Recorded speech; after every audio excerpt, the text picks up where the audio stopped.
qui remet dans l'axe, ils sont trois, le coup de tête et l'ouverture du score. C'est Santos qui ouvre la marque pour l'équipe de Tunisie dès la 4e minute.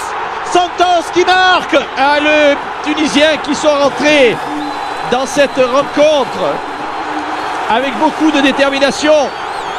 Et là on voit un centre bien dosé, Santos tout seul qui pose ce ballon dans le but. Oui, Medinafti qui prend de suite le risque de centrer à une touche.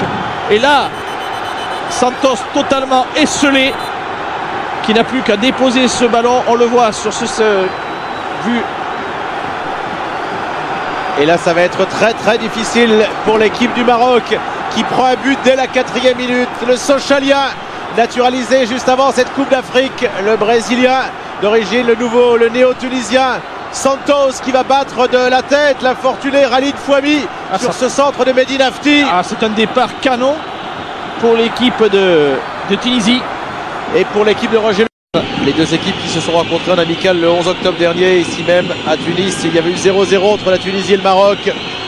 C'était les grands débuts d'un certain Agui, sa première sélection. Allez, il y a beaucoup à jouer là pour Hadji qui centre, la reprise de la tête à l'égalisation. Mortari. Le Maroc par Mokhtari. Le Maroc qui égalise et qui revient au score à la 38e minute alors. Ouais, c'est une belle action, belle occasion. Bien concrétisé, bien amené. Et un centre parfait pour Mortari. Hadji Youssef qui va lever la tête et qui délivre un super ballon pour Mortari qui choisit la tête. On va le voir. Voilà, regardez, il lève la tête et c'est là qu'il va juste soulever ce ballon et alors il est déposé pour Mortari. Un caviar, ce centre d'Hadji. Il aurait pu aussi bien le prendre de voler. Mortari.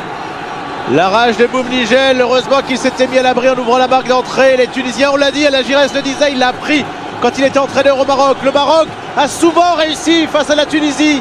Aussi, sur le plan mental, on va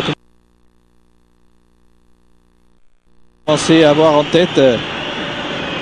Attention à Clayton. Qui sent et qui frappe, enfin le ballon qui est relâché. Et le deuxième but signé Jaziri.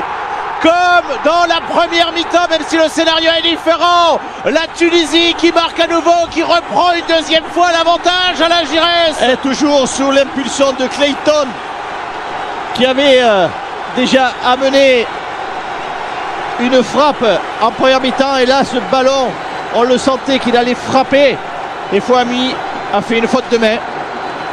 Voilà, il vient s'appuyer sur Santos. Et là, centre tire très fort et Fouami, faute de main de Fouami et Jaziri n'en donnait pas tant. Ah, c'est une faute. Ah, ça va être dur. En tout cas, ça repart effectivement comme en première mi-temps. Voilà, ce ballon, il est facile pour Fouami. Et en plus, il y avait deux défenseurs. Il y avait Roumani qui était là. Oui, mais c'est sur Jaziri que la balle revient. Avec les opportuniste. Oui, il était là où il fallait.